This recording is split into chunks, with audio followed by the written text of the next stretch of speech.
was hoping Mr. Usher would be here to greet us when we arrived. The Master and Lady Madeline usually don't leave their chambers until darkness. Even the light of dusk troubles their sensitive eyes. This illness of theirs, is it contagious? Only to ushers. Oh, Thaddeus, I should mention, when we came up, there was a dog. I wondered where Manfred had gone to. Manfred? Surely that's not the same dog I saw here 25 years ago. The same bloodline. He came after us on the road. I'm sorry to say he died there. I'll take care of it. Sorry for the trouble, sir. Tell me about the strange acuteness of senses that seems to trouble Mr. Usher and his sister. I've never heard of such an illness.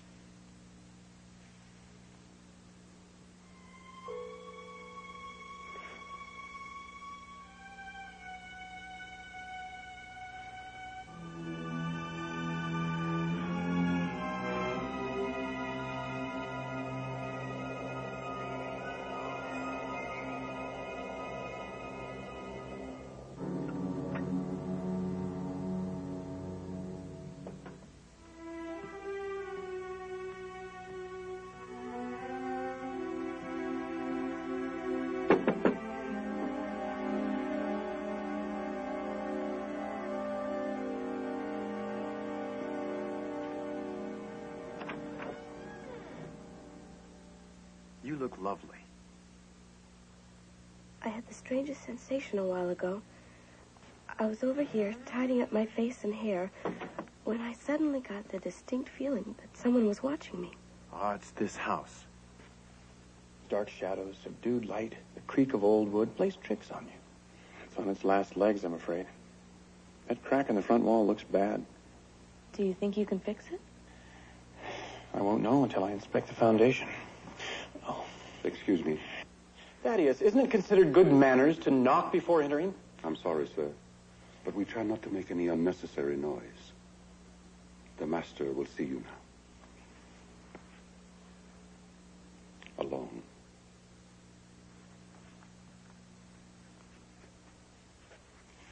You're just what this tomb of an old house needs to cheer it up.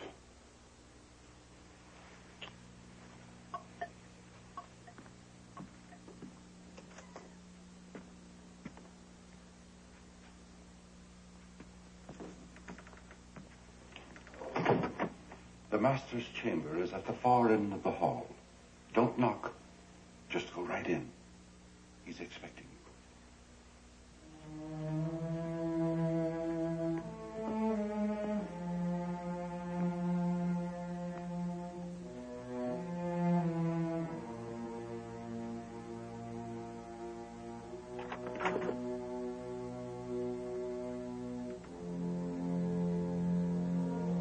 Welcome, Jonathan.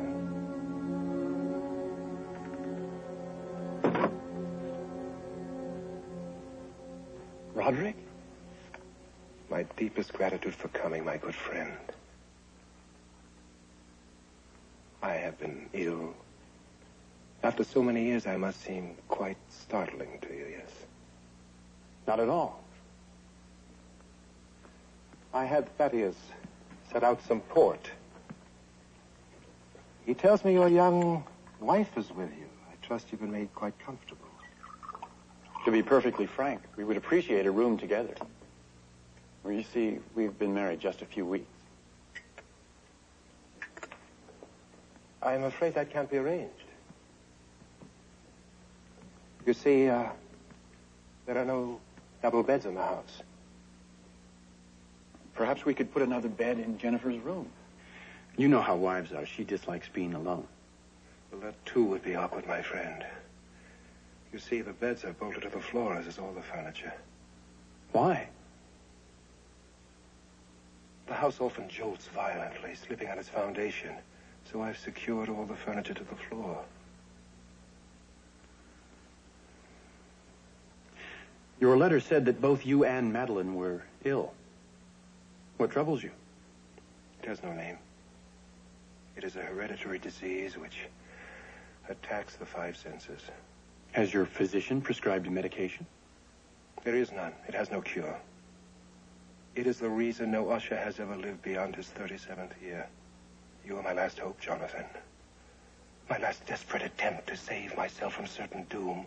You must save this house. What has this house to do with your illness? Can you save it? The situation doesn't look encouraging, but I won't know for certain until I've made a complete inspection of the foundation. You must find a way. You must. Well, in any event, I think the house is dangerous. You and Madeline should leave and stay in the village. Then, if it's possible to make repairs... No, we can't leave the house. Why not? For many reasons. For one, Madeline's condition worsens every day. I'm afraid to move her. But these rooms are so dark and dreary. Surely that adds to your morbid disposition.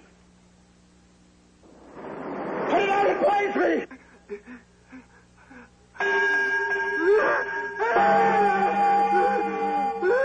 Roderick, I'm sorry.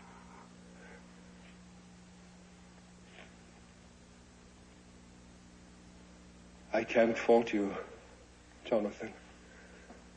How could you ever imagine the horrors of hell we live in? The sensitivity is so excruciating that I have to have garments made of the most delicate texture. Every odor assaults my nostrils. I can't endure even the fragrance of flowers. And only the blandest of food is palatable. But it is light and sound that creates the most torment. Neither Madeline nor I can tolerate anything above a whisper. Anything louder than that pierces our ears like 1,000 needles.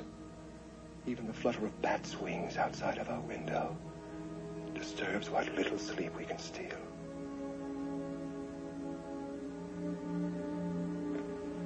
There's only one sound which seems to soothe the torture of my ears. The sweet sound of the strings of my cello. Roderick, I'm No. sorry. No, Jonathan, I don't want your pity, only your help. Go now. I look forward to meeting your wife at dinner.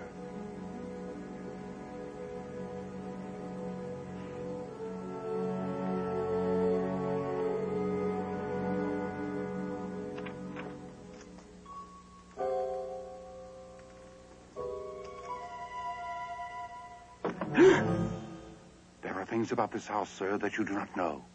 Perhaps it's best you don't know. If you take my advice, you'll finish what you have to do here and leave and ask as few questions as possible.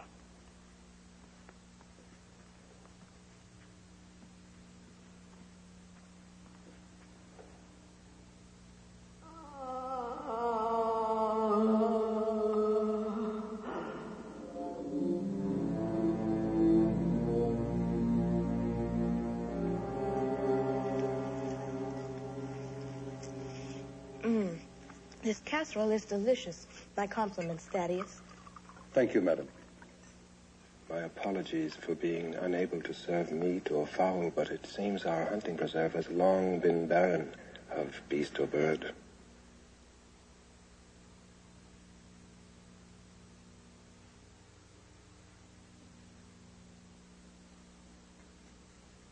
Jonathan, you're a very fortunate man to have such a lovely and gracious wife. But I think this dreary house is hardly appropriate for a holiday for a new bride. Nonsense. You've been a most cordial host. I'm just sorry your sister Madeline couldn't dine with us tonight.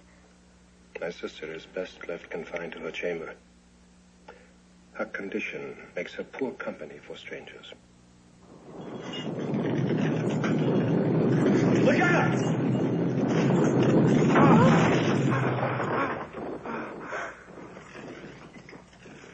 Roderick! You and Madeline must leave this house before it caves in on you. Jonathan, you've got to save it. You're an engineer. You must find a way.